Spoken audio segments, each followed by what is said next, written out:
વાઘોડિયા વિધાનસભાના કોંગ્રેસના ઉમેદવાર કનુભાઈ ગોહિલ અને વડોદરા લોકસભા કોંગ્રેસના ઉમેદવાર જશપાલસિંહ પડિયારે ગામડાઓમાં આવેલા લીપણના મકાનોની મુલાકાત લીધી હતી। જેમ જેમ ચૂંટણીની તારીખ નજીક આવતી જાય છે તેમ તેમ ભાજપ અને કોંગ્રેસના ઉમેદવારો ચૂંટણી પ્રચારમાં જોર લગાવી રહ્યા છે અને મતદારોને આકર્ષવા માટે સભાઓ અને રેલીઓ યોજી રહ્યા છે। ત્યારે આજે વાઘોડિયા વિધાનસભા બેઠકના કોંગ્રેસના ઉમેદવાર કનુભાઈ ગોહિલે ચૂંટણી પ્રચાર કર્યો હતો। તેમણે વિવિધ ગામોમાં ફેરણી કરી હતી। વડોદરા લોકસભા બેઠકના કોંગ્રેસના ઉમેદવાર જશપાલસિંહ પડિયાર પણ આ ફેરણીમાં જોડાયા હતા। ફેરણીના સમયે બાકરોલ પાસે અસંખ્ય લીપણના મકાનો જોતા જ બંને ઉમેદવારો ફેરણી રોકી તે મકાનમાં જોવા નીચે ઉતરી આવ્યા હતા।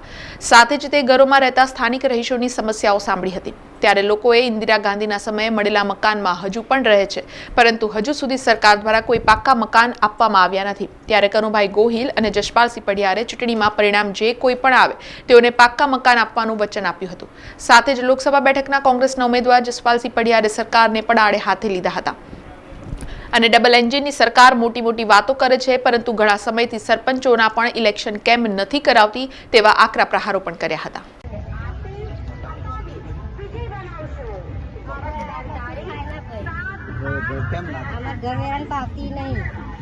એટલે ગામમાં તમારું નામ તો લખેલું છે ને, પંચાયતમાં નામ છે ને તમારું?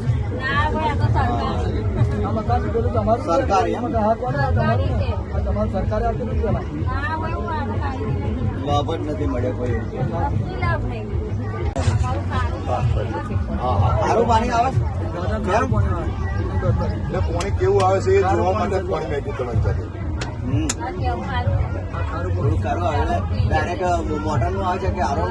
વાઇબ્રન્ટની વાતો જે રીતની કરવામાં આવે છે, આ વાઇબ્રન્ટ છે અત્યારે 27-28 વર્ષ થઈ ગયા, ડબલ એન્જિનની વાતો કરવામાં આવે છે। માસીએ જે રીતને એમની વાતની રજૂઆત કરી, માસીએ જે રીતની એમની વ્યથા વાત કરી કે આજે એમને મકાન નથી ને મકાન પણ વેરાની પાવતી પણ નથી આપવામાં આવતી, તો પછી મકાનનું એમને ક્યારે મળશે? આવી રીતની તો વાતો છે। એક બાજુ પંચાયતો આજે 18,000 ગામડા છે કે પંચાયતોની ચૂંટણીઓ નથી આવતી ગુજરાતના 18 કેમ 1.5 વર્ષ થઈ જવા આવ્યું છે? ગ્રામ પંચાયતોમાં સરપંચ વગર વહીવટદારો વહીવટ કરે છે, કેવી રીતે આ પ્રશ્નનો નિકાલ થશે? શું આ છે ડબલ એન્જિન? આ છે વાઇબ્રન્ટ ગુજરાત?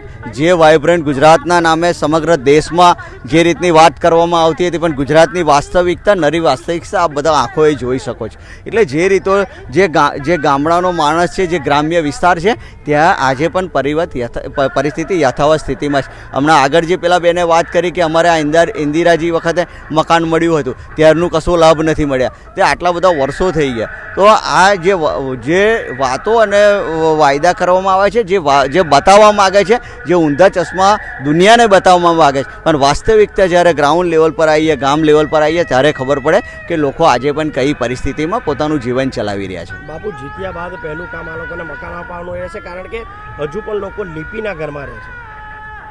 હા, એ જ વાત છે કે આટલા વર્ષો પછી પણ ડબલ એન્જિનની જે વાતો કરવામાં, તેમ આજે પણ ગામડામાં આવા મકાનો આજે પણ જોવા મળે છે। લીપણવાળા મકાનમાં લોકો રહેવા મજબૂર છે।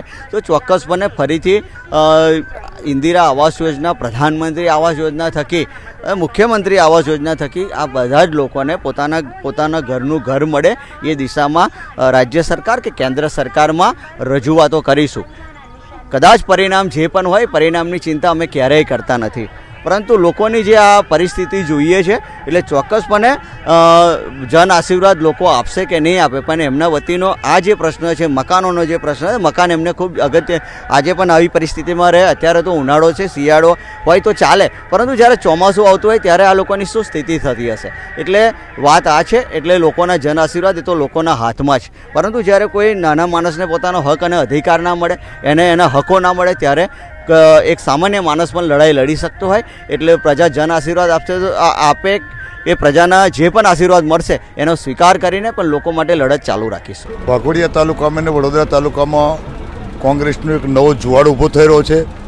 યુવા ધન પણ, યુવા શક્તિ પણ અમારી સાથે જોડાઈ રહ્યા છે, અને જે છેલ્લા કેટલાય સમયથી જે લોકોને દબાવવામાં આવી રહ્યા છે, લોકોને ધાક ધમકી આપી રહ્યા છે, એ ધાક ધમકીના અનુસંધાનમાં લોકોના એક વર્ષથી જે જરૂરિયાત કામો પૂરા થયા નહીં, લોકોને ફોન કર્યા, ફોન ઉપાડે નહીં લોકો, અને જે માણસો એમ કે ખોબે એમને 2022માં વોટ આપ્યા હતા એક નવી આશાના નવા ઉમંગથી, પણ એમની નવી આશા અને ઉમંગ બિલકુલ કચ્ચડભૂ થઈ ગયા, અને એ ઉમંગ એમનો નહીં સબચેજ ગયો. એટલે હવે લોકોને એક જાતનો એવું થયું કે આ લોકો કંઈ કામ કરવાના નથી, એટલે લોકો અમારી સાથે કોંગ્રેસમાં એક નવા ઉત્સાહ અને ઉમંગથી અમારી સાથે જોડાઈ રહ્યા છે. યુવાનો પણ જોડાઈ રહ્યા છે, વૃદ્ધો પણ જોડાઈ રહ્યા છે, નારી શક્તિ પણ જોડાઈ રહ્યા છે. એટલે બધા જ માણસોને એક નવો ઉમંગ કોંગ્રેસ તરફથી જાગ્યો છે. સમાચારોના સતત અપડેટ માટે TNN ન્યૂઝને YouTube પર સબસ્ક્રાઇબ કરી બેલ આઇકોન પ્રેસ કરો અને અમારી સાથે જોડાયેલા રહો Facebook, Instagram અને Twitter ઉપર.